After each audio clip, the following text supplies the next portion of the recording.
présentement en compagnie de Madame Denise Fauché, la nouvelle exposante à la Maison de la Culture Villebon. Donc, bonjour Denise. Bonjour Stéphanie, ça me fait plaisir d'être ici. Bien, on est présentement dans votre exposition, Oui. une nouvelle exposition qui s'intitule Femmes et ombres silencieuses, présentée jusqu'au 26 mai prochain.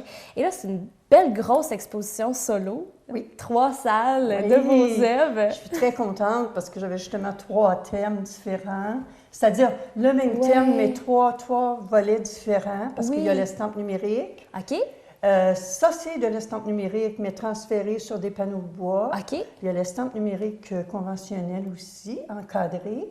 Et puis, il y a les monotypes aussi qui sont sur le même thème, les ombres. Bien, c'est ça, parce qu'on a une exposition Femmes et ombres. Je pense que c'est la grande thématique de l'exposition. Mais là, ce que vous dites, c'est que chaque salle a quand même sa petite touche, sa petite thématique. Si on part de la salle ici, on est dans la première salle, on voit des grandes œuvres. Qu'est-ce que ça parle, ces œuvres-là? Ce sont des photos qui ont été prises soit sur la rue Saint-Laurent à Montréal, OK. ou celle-là a été prise à Ville-la-Salle, près du chemin de fer. OK. Puis, ça, c'est une ruelle sur la rue Saint-Laurent, je pense, aussi. Une petite ruelle que j'ai photographiée. Évidemment, ces photos-là sont travaillées numériquement. OK. Les ombres, des fois, sont là ou sont pas là, ou sont pas bien placées, puis moi, je manipule avec Photoshop pour leur donner une signification. Alors, mais ça vous intéresse beaucoup, le côté urbain, je pense, parce que le côté de partir un peu à l'exploration avec sa caméra photo. C'est surtout les textures qu'on retrouve à la ville. OK? La campagne, c'est la verdure et tout ça. On est habitué de voir des scènes de paysages. Mais la ville, c'est la roche, c'est la rouille, c'est tout ce qui a vieilli, des fois qui a bien, des fois qui a moins bien vieilli, mais qui crée des textures que je trouve super intéressantes. Des belles couleurs aussi. Des couleurs aussi. Parce que je pense que dans vos tableaux, on voit beaucoup les couleurs de rouille. Il y a aussi une autre série dans l'autre salle, beaucoup de turquoise un peu, que vous êtes allé chercher. Ça, c'est les ombres qui sont dans l'autre salle. Oui, il y a beaucoup de turquoise dans ceux-là. Turquoise et rouille. Mais la rouille, ça fait longtemps que ça fait partie de mes thèmes.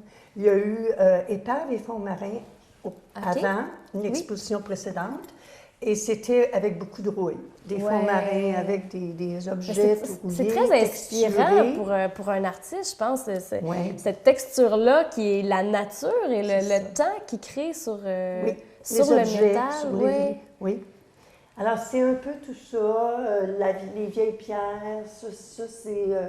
sur la rue Saint-Laurent, une scène où c'était mon ombre et l'ombre d'une amie avec qui Donc, au moment de prendre la photo, il y avait deux ombres. Nos 2 ombres étaient là. Alors, j'ai pris la photo avec ces ombres-là, puis je les ai remanipulées avec Photoshop. Est-ce qu'il y a un certain message? Est-ce que ça parle d'une certaine absence, solitude? Qu'est-ce qu'on peut retrouver là-dedans? On pourrait dire oui, mais on peut dire aussi des problèmes qui se retrouvent...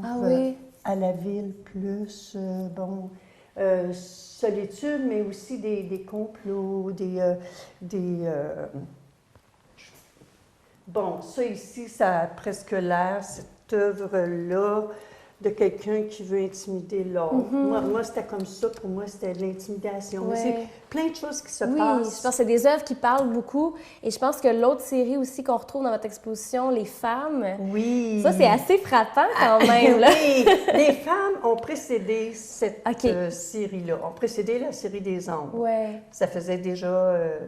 Donc 2 ans là, que je travaillais des portraits de femmes. Les premiers ont été portraits de ma mère. Il a fallu que je retravaille la photo parce qu'elle était...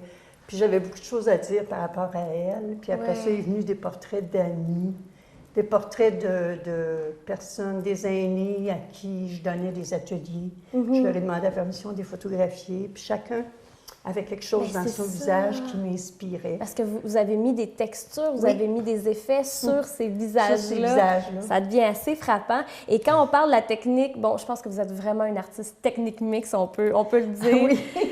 Mélange J'aime beaucoup les techniques. Il y a beaucoup de mélange dans ce que vous faites, là. Oui, il y a beaucoup de mélange. Puis le fait de mêler toutes sortes de techniques comme ça, pour moi, c'est toujours un plus. Quand je termine les panneaux de bois, j'ai envie de faire des monotypes, aller travailler dans des ateliers de gravure. Parce que le monotype, je pense que c'est vraiment une technique de gravure. Oui, c'est une technique de gravure sous presse. D'ailleurs, il y en a quelques-unes qui sont des collographies avec estampes numériques intégrées dans la collagraphie. C'est un mélange de collage? C'est un mélange qu'on fait au moment de passer ça sous presse. Alors, collagraphie. Monotype, c'est un peu le même principe, sauf que le monotype veut dire qu'il y en a seulement une œuvre. Oui. OK? Alors que j'ai d'autres qui sont des éditions. C'est tellement des beaux mélanges, je pense, entre une technique un peu plus traditionnelle et une technique un peu plus contemporaine, parce que l'estampe numérique travaille avec Photoshop, photo, tout ça. Je pense que c'est vraiment une exposition à voir, ne serait-ce que pour la technique, pour les sujets. Bref, une belle exposition. Merci beaucoup, Madame Denise.